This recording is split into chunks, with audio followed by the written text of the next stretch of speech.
자, 15번째 주제는 의사결정 모형입니다. 그래서 이 의사결정 모형 부분은 지금 조직 안에서 이제 사람들이 어떻게 의사결정할 것인가에 관해서 이렇게 여러 가지 모형이 있는데요.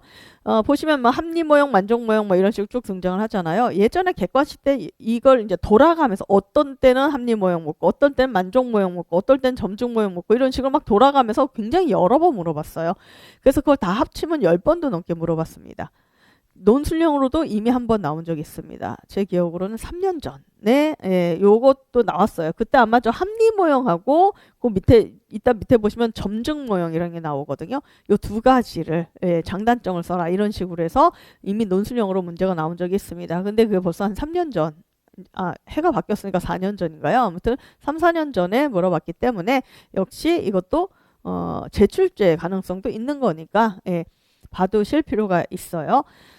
자, 의사결정을 어떻게 할 것인가 우리 조직 안에서 첫 번째 등장한 게 합리 모형입니다. 그래서 합리 모형은 어떤 식으로 이제 주장을 하는 거냐면 기본적으로 우리 인간은 다 합리적인 존재라고 생각을 해요. 이성을 갖춘 합리적인 존재라고 생각하고 그리고 우리 인간은 의사결정을 내리기 위한 관련된 자료나 정보를 정말 완벽하게 100%다 수집해서 그걸 완벽하게 다 분석을 해가지고 그래서 가장 완벽한 최선의 의사결정을 우리 인간은 할 수 있고 그렇게 해야만 한다라고 생각을 하는 게 바로 합리 모형이라는 거죠.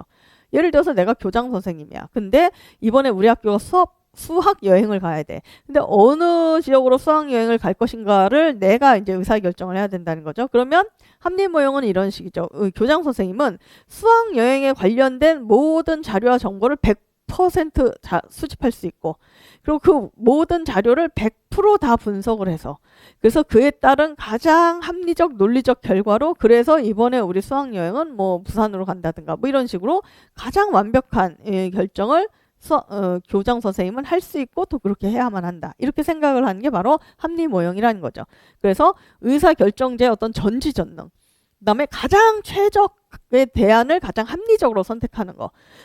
그리고 뭐 목표를 굉장히 그래서 최대치로 극대화하는 것. 이런 것들을 강조하는 게 합리 모형이라는 거죠. 그러니까 합리 모형은 상당히 이상론적인, 낙관론적인, 완벽한 인간의 어떤 합리성, 이거를 전제로 의사결정을 하자라는 것이 바로 이 합리 모형입니다.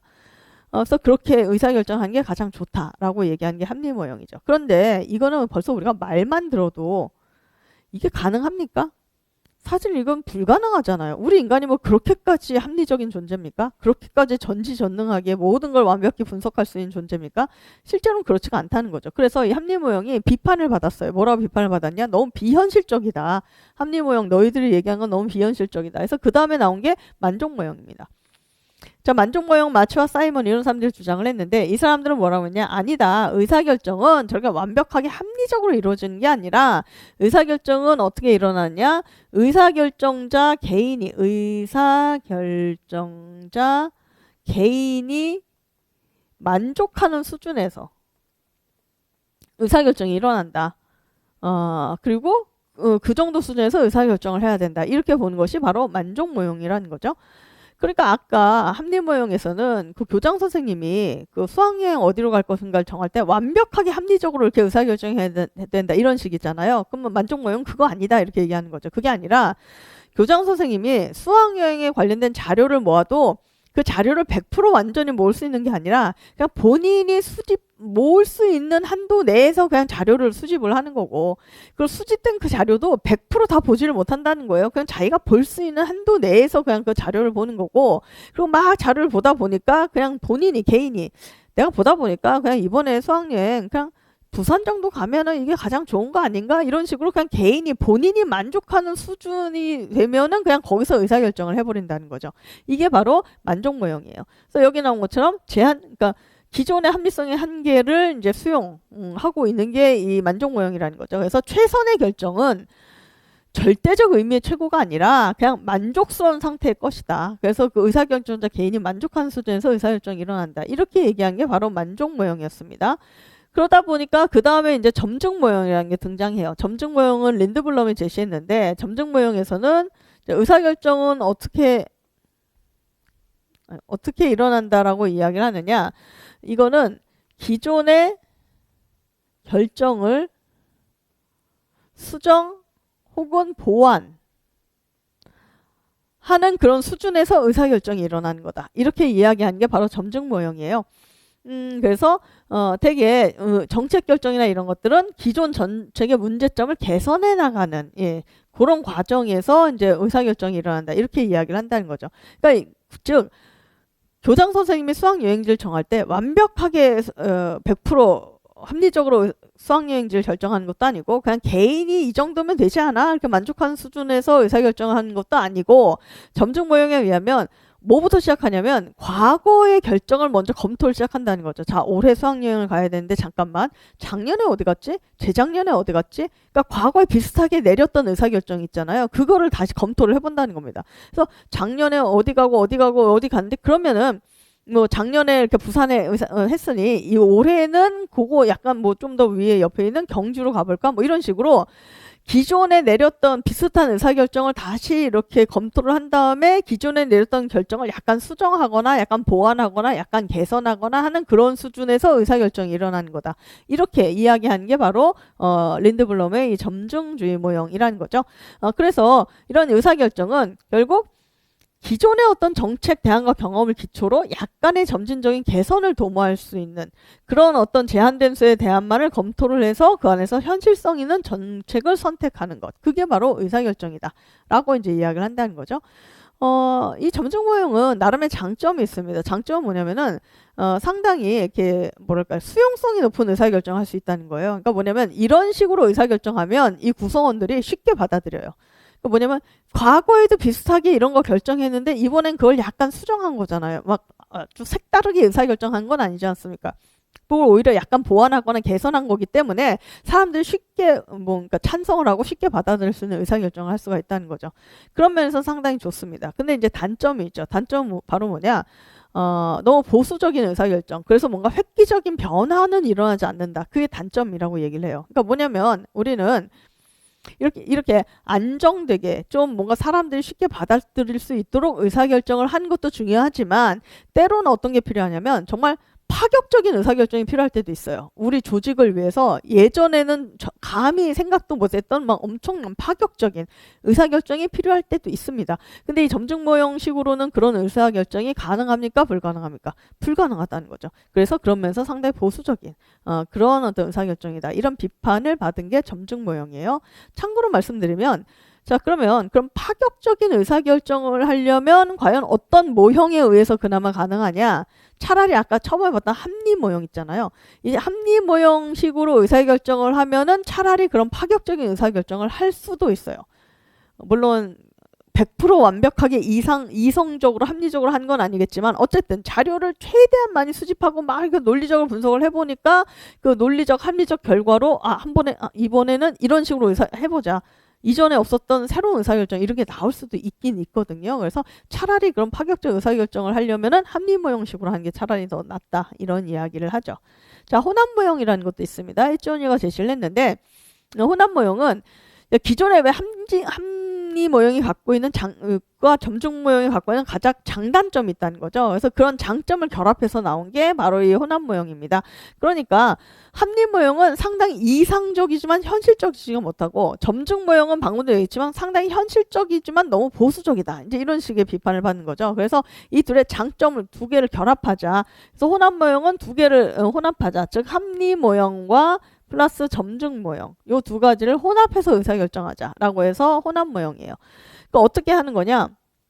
기본 방향 설정에는 합리 모형, 뭔가 우리 조직의 목표와 방향 이런 거 설정할 때는 합리 모형식으로 하고, 근데 그게 아니라 실질적인 특정한 문제 해결 같은 걸 하는 이걸 위한 의사결정은 현실적인 점증 모형식으로 하자 하는 게 바로 이 혼합 모형이라는 거죠. 그래서 이런 혼합 모형을 이제 주장한 사람이 있고. 자, 드로어 같은 경우는 최적 모형이라는 걸 주장을 했습니다. 그래서 최적 모형은 바로 뭐냐? 최적 모형의 핵심 주장은 이거예요. 우리는 항상 의사결정을 할 때 뭔가 논리적으로, 합리적으로, 이성적으로 의사결정을 하는 게 필요하다라고 이야기하는데 자기가 보니까 우리 인간은 반드시 그런 논리나 이성에 의해서만 의사결정을 하는 게 아니라 때로는 이런 경우 있잖아요. 막연한 예감, 뭐 직관, 혹은 뭐 상상력, 뭐 통찰력 이런 것들 때문에 의사결정을 하는 경우도 있잖아요. 그러니까 왠지 내 느낌에, 왠지 내 생각에 이런 쪽으로 하면 될 것 같아. 막연한 그런 어떤 예감이나 뭐 이런 거 있잖아요. 이런 것들로 의사결정을 하는 경우가 있죠. 이제 근데 옛날에는 이런 것들을 뭐라고 그랬냐? 비합리라고 그랬어요. 그러니까 기존의 합리 모형에서는 이런 것들은 비합리다. 그렇게 막연한 예감이나 이런 걸로 하는 거는. 그래서 그런 비합리적인 요소로 의사결정하면 안 된다. 라고 얘기를 했는데 드로어는 뭐라고 그랬냐? 아니다. 그런 것들은 비합리가 아니라 초합리다. 라고 이야기를 했어요. 여기 초합리적인 요소. 그러니까 즉 우리 인간에게는 합리적인 이성으로만 설명할 수 없는 뭔가 그 너머에 다른 것들이 있다는 겁니다. 그래서 그런 어떤 예감이나 상상이나 직관이나 이런 것들은 초합리고 때로는 이런 초합리적 요소에 의해서 의사결정하는 것도 필요하고 중요하다. 이게 바로 최적 모형이라는 거죠. 그래서 최적 모형은 우리가 기존의 합리 모형에 플러스 초합리적 요소를 가미한 것. 를 우리가 최적 모형이라고 해요. 그래서 과거에는 이런 초합리적인 거를 비합리라고 해서 아예 기존의 합리 모형에서 인정은 안 했지만 여기서는 그것까지 포함을 해야 된다. 라고 이제 이야기를 하는 거죠. 그래서 여기 나오는 것처럼 의사결정은 합리적 고려만으로 이루어진 것이 아니라 의사결정 과정에서는 이런 초합리적인 것, 직관, 뭐 통찰, 상상력 이런 것들이 이제 오히려 개입이 된다는 거죠. 그리고 오히려 이런 요소들에 의해서 의사결정이 일어날 수도 있다. 이걸 설명을 하는 것이 바로 이 최적 모형이었고요. 그 다음에 쓰레기통 모형이 있습니다. 다른 말로 비합리적 의사결정이라고 하는데 자 조직화된 무질서 조직 코헨과 올슨 기억나시죠? 아까 앞에 시간에서 우리가 이야기했어요. 이 코헨과 올슨이 의사결정과 관련해서 제시한 게 바로 이 쓰레기통 모형입니다. 그래서 이 사람들 얘기는 뭐냐면 아까 앞에서 조직화된 무질서 조직에서도 얘기했지만 학교 조직은 무질서하다는 거잖아요. 겉으로 봤을 땐 조직화되어 있지만 내부로 봤을 때 상당히 무질서하다. 그럼 우리가 생각을 해보면 조직 자체가 무질서한데 그런 무질서한 조직 안에서 일어나는 의사결정이라고 해서 그게 되게 체계적으로 합리적으로 의사결정이 일어나겠습니까? 그렇지 않다는 거죠.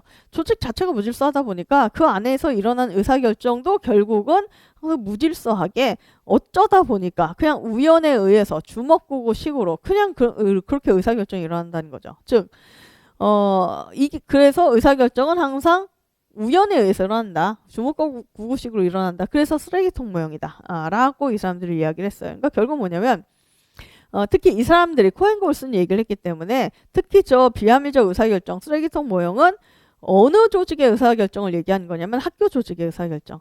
그러니까 학교에서 무슨 일이 생기면 뭐 예를 들어서 학교 폭력 문제가 생겼다. 그러면은 막 이렇게 막 교사도 모이고 뭐 학부모도 모이고 뭐 위원회 같은 거 만들어지고 해서 막 서로 논의하고 어떻게 이 문제를 해결할까 뭐 이런 식으로 막 논의를 하고 막 이러는데 근데 그런 과정이 우리 생각보다는 훨씬 더 주먹구구식으로 우연에 의해서 의사결정이 일어난다는 거죠. 그래서 학교 조직의 의사결정으로 쓰레기통 모형을 이제 코헨과 올슨이 제시했습니다.